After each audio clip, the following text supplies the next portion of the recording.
ज्ञान गुण सागर जय, कपि सति लोक उजागर जय। अरे गज शावक कुछ अत्यधिक ही आकर्षक है ये।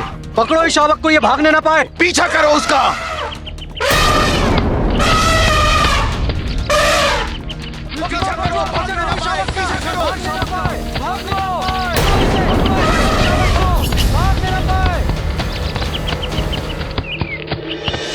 बस फिर क्या था, महादेव आगे आगे आंखें टेक पीछे पीछे, महादेव आगे आंखें टेक पीछे, महादेव आगे आंखें टेक पीछे। अरे रुकिए मत देवर्षि, आगे बताइए। आखेटको ने क्या पकड़ लिया भोले बाबा को? वो भागते गए और आखिर तक जब बहुत पीछे छूट गए तब जाकर महादेव रुके और तब जाकर उन्होंने शांति की श्वास ली।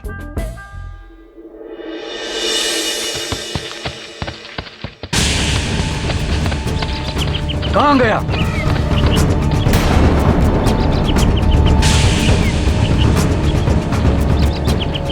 उस ओर देखते हैं। वो अरे वो गज शावक उस ओर गया है। चलो चलो चलो।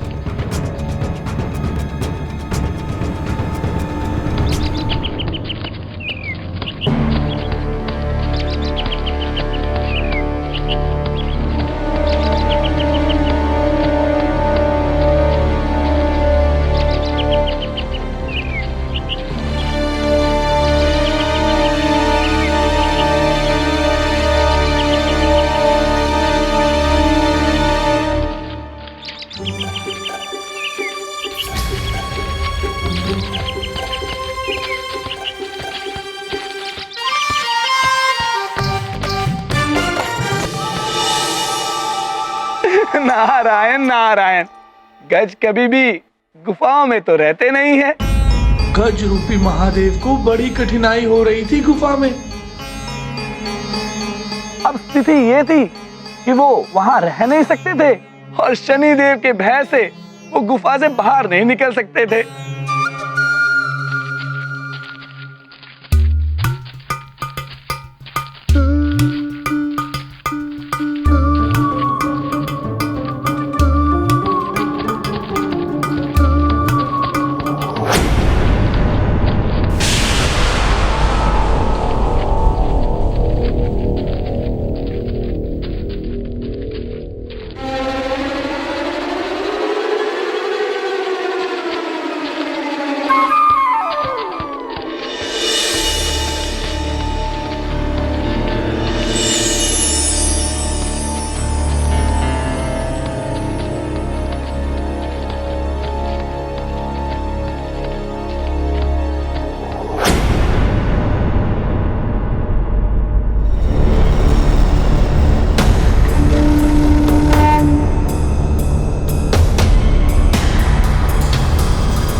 ये तो बड़े ही संकट में पड़ गए थे भोले बाबा।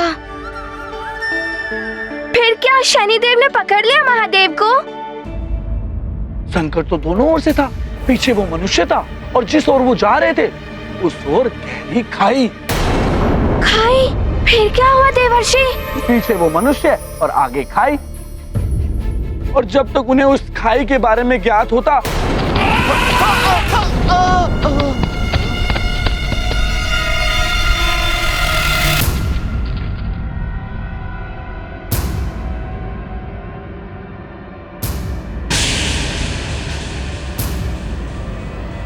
गजराज, उस ओर कहाँ भागे जा रहे हो?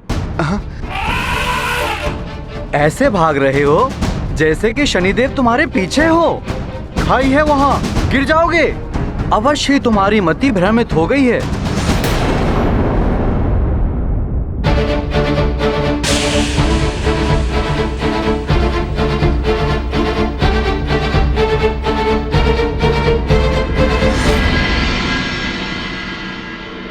नारायण नारायण। प्रणाम देवेश्वरी। प्रणाम देवऋषि नारद। कोई समाचार? अभी तक तो कोई समाचार नहीं है देवी। सूर्य अस्त होने को है, नियत समय भी समाप्त हो गया है। प्रतीत होता है शनिदेव महादेव को ढूंढ नहीं पाए हैं।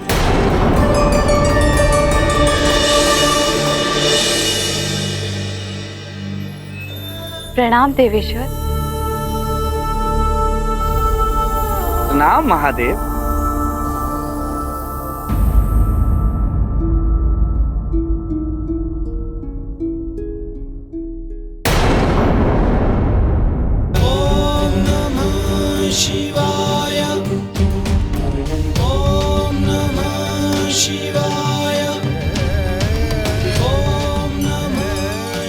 बधाई हो स्वामी, आपको शनिदेव ढूंढ नहीं पाए। मुझे ढूंढना इतना सहज नहीं था, भेस ही बदल लिया था मैंने। नारायण नारायण। अच्छा, किसका भेष धारण किया था आपने?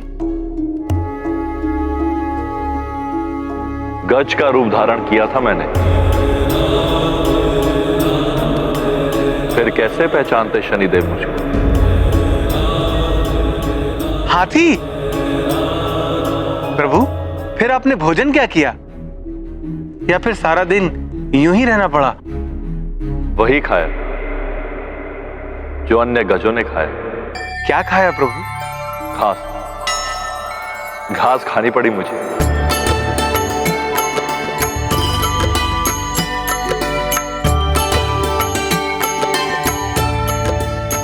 नारायण नारायण।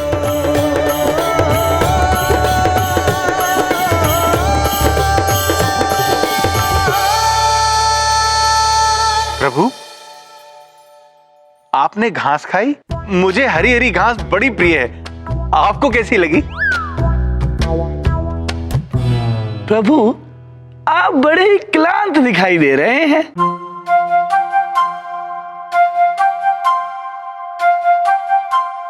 कुछ अखेटक पीछे पड़ गए थे तो भागना पड़ा। स्वामी, क्या क्या करना पड़ा आपको? पूरा दिन ही भागते भागते निकल गया आपका। मुदित भाव से शिव समझाते, अपनी स्वयं वे व्यथा सुनाते। विधि विधान यह महानिराला, शनि प्रभाव जाए नहीं टाला। क्या क्या अघट घटा भोले पर, क्या क्या सहन किए देवेश्वर। समझ आ गई माया सारी, शनि की दृष्टि है शिव पर भारी। किंतु शनिदेव की दशा से तो बच गए। प्रभु, कहाँ बच पाए आप? अर्थात? प्रभु, आपको गज रूप धारण करना पड़ा, खाई में गिरते गिरते बचे। ये सब क्या था प्रभु? शनि दशा का प्रभाव ही तो था, जो इतनी कठिनाइयों का सामना करना पड़ा।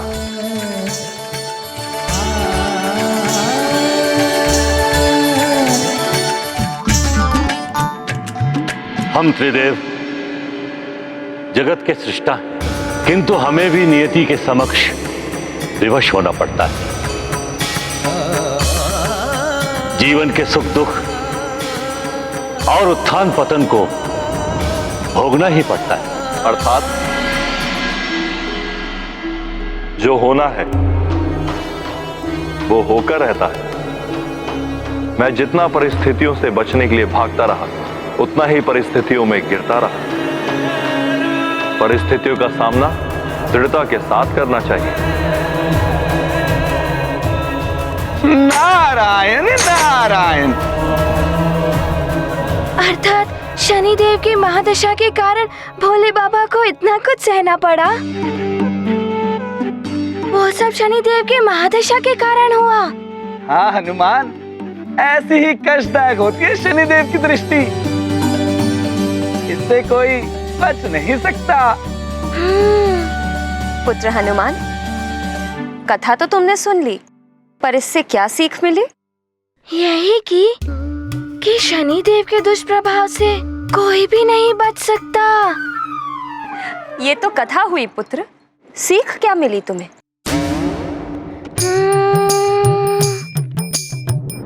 हाँ, इससे ये सीख मिलती है कि परिस्थितियों से भागना नहीं चाहिए, उनका दृढ़ता से सामना करना चाहिए। नारायण नारायण, यही उत्थान पतन तो जीवन में आते ही हैं। शनिदेव ने सिखाया है कि पतन ना हो तो उत्थान का कोई महत्व नहीं होता है। जीवन कभी भी एक सा नहीं हो सकता। नारायण नारायण। हाँ, बुरे समय से ही अच्छे समय के महत्व को जाना जा सकता है, और ये भी कि परिस्थितियों से भागने से परिस्थितियाँ भी पीछे पीछे भागती हैं।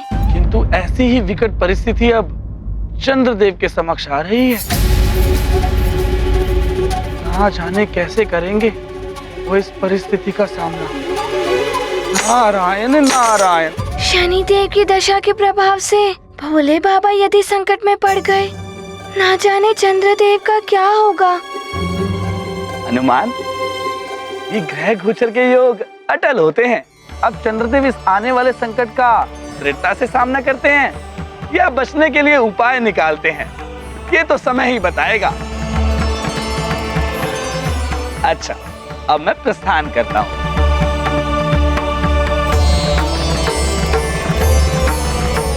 प्रणाम देवर्षि। प्रणाम देवर्षि। आयुष्मान भव। नारायण नारायण।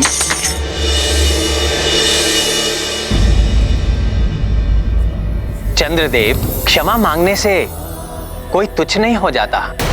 भूल को स्वीकार करके सबके हित के लिए आगे बढ़ जाना ही बड़प्पन है। उचित होगा कि आप शनिदेव से क्षमा मांगकर परिस्थिति का दृढ़ता से सामना करें। किंतु मैं क्षमा क्यों मांगूं? इसलिए कि आपने हरिदेव सभा में अपमान किया है शनिदेव का। क्षमा मांगने से विवाद का अंत हो जाता है, शनिदेव का प्रकोप भी कम हो जाएगा। चंद्रदेव, क्रोध की अग्नि को क्षमा के जल से शांत किया जाए, अन्यथा अग्नि में हाथ डालने से हाथ जलेगा ही। शनिदेव को हम त्रिदेवों ने ही ये शक्ति दी है। विधि के विधान से बंधे होने के कारण हम उनसे ये शक्ति नहीं छीन सकते। हम त्रिदेवों पर यदि शनि दशा का योग बनता है तो हम भी नहीं बच सकते शनिदेव के प्रकोप से। और इस शक्ति को बढ़ा दिया है शनिदेव की पत्नी के दिए हुए श्राप, और किसी श्राप का समन हम त्रिदेव भी नहीं कर सकते। अर्थात आप मेरी कोई सहायता नहीं करेंगे? किंतु मैं चंद्रदेव, बीज, अमृत, औषधियों एवं ब्राह्मणों का अधिपति, 16 कलाओं में निपुण, मैं शनिदेव से क्षमा नहीं मांगूंगा। यही है अहंकार की भाषा चंद्रदेव। अभी भी समय है, विनम्र होकर अपनी भूल स्वीकार कर लीजिए, इसी में सबकी भलाई है। नारायण नारायण। मैंने कोई भूल नहीं की है महादेव। यदि सारी स्थिति देखकर भी आप में से कोई भी मेरी सहायता हेतु आगे नहीं बढ़ रहा है, तो अब मुझे जो उचित लगेगा वो मैं करूंगा।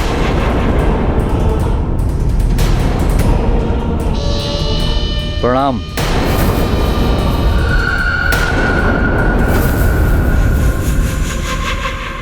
प्रणाम त्रिदेवों। चंद्रदेव का अहंकार और शनिदेव का प्रकोप। नारायण नारायण। महादेव, सृष्टि के लिए मां अनर्थ का संकेत है ये। प्रभु नारायण, आप तो जगत पालक हैं। जगत की रक्षा के लिए इस अहंकार को समाप्त कर दीजिए। देवर्षि, चंद्रदेव अभी किसी के समझाने से नहीं मानेंगे। उनके नेत्रों पर अहंकार का आवरण पड़ा हुआ है। उन्हें अपनी भूल का तभी आभास होगा जब वो स्वयं ही इस कृत्य का परिणाम भोगेंगे। ये जग के लिए भी एक सीख होगी देवऋषि कि अहंकार कैसे पतन की ओर अग्रसर कर देता है मनुष्य को।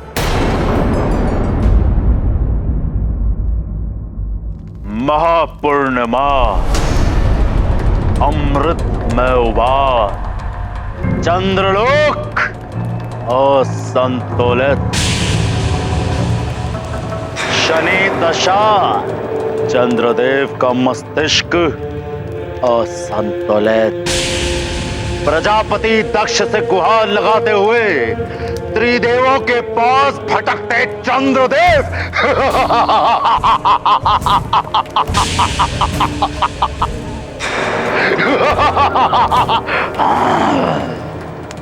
यही स्वर्णिम अवसर है लंकेश, चंद्रलोक पर धावा बोलने का।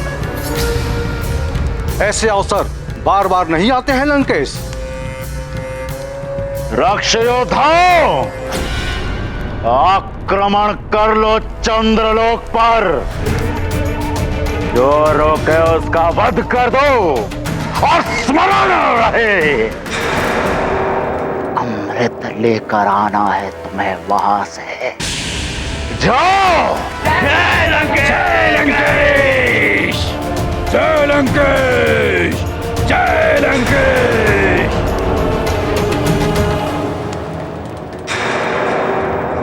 ये वरदानी राक्षस नारायण अवतार के अतिरिक्त किसी अन्य के हाथों इनकी मृत्यु कभी नहीं हो सकती। वो देवता इनका कुछ भी अहित नहीं कर पाएंगे। बहुत चतुराई का कार्य किया है तुमने लंकेश, बहुत अच्छे। दैत्य गुरु, लंकेश का जाना मृत्यु को निमंत्रण देना था। श्वसुर श्री, नेत्र बंद करके लक्ष्य नहीं साधता है रावण। उचित है लंकेश, क्योंकि जिस स्थान पर अमृत को रखा गया है वहां पर वही पहुंच सकता है जो अवध्य है। देवताओं से तो मैं अवध्य हूं ही,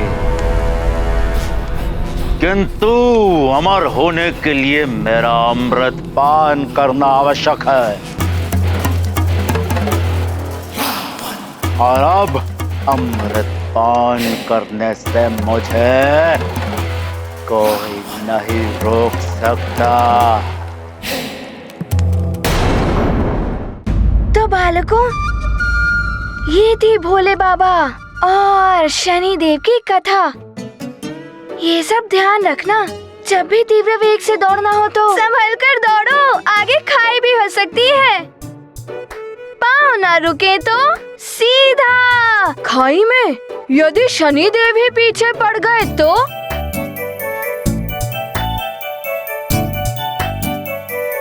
देखिए अपने लाडली की लीला, आचार्य हनुमान। हाँ तो बालक सुषेण, तुम्हें इस कथा से क्या विशेष ज्ञात हुआ? विशेष? क्या विशेष? मैं बताऊं आचार्य जी? उचित है, तो तुम ही बताओ बालक नल। विशेष बात इस कथा से ये ज्ञात होती है कि शनि देव की शक्तियाँ अकाट्य हैं। उनकी दशा से तो महादेव भी नहीं बच सके।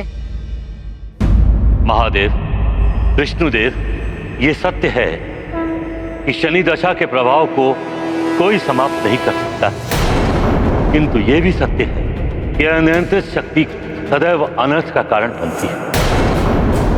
शनिदेव अपने क्रोध के कारण निरंकुश हो रहे हैं। उनकी निरंकुशता पर अंकुश लगाना अति आवश्यक है।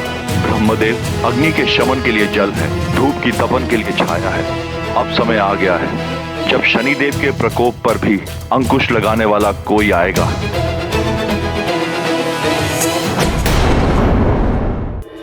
किंतु बालकों, सबसे बड़ी सीख अवश्य ध्यान रखना कि परिस्थिति कितनी भी कठिन क्यों ना हो, उसका दृढ़ता से सामना करना चाहिए।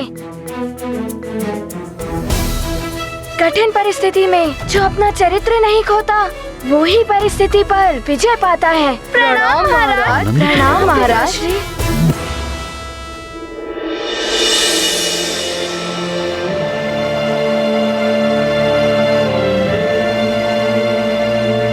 हनुमान, मुझे गर्व है तुम पर और तुम्हारी माता पर। कि तुम्हें इतने अच्छे संस्कार दिए और सीख दी।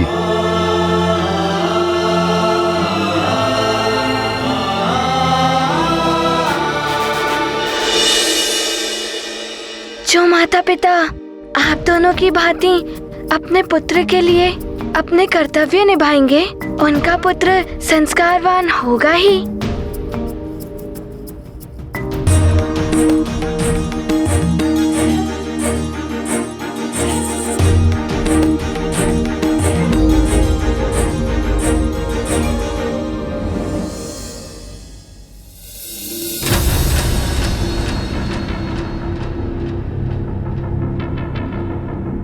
लगता है चंद्रदेव के दर्शन अभी तक नहीं हुए। माँ, यदि चंद्रदेव उदित नहीं होंगे तो आप तीनों दिन उनकी प्रतीक्षा में भूखी ही रहेंगी। यही संकल्प लिया है मैंने पुत्र।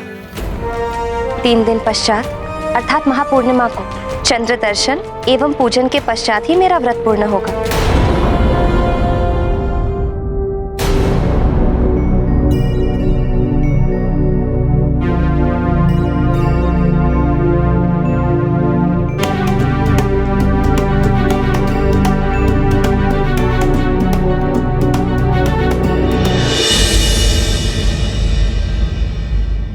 कब तक प्रतीक्षा करनी होगी चंद्रदेव के उदित होने की?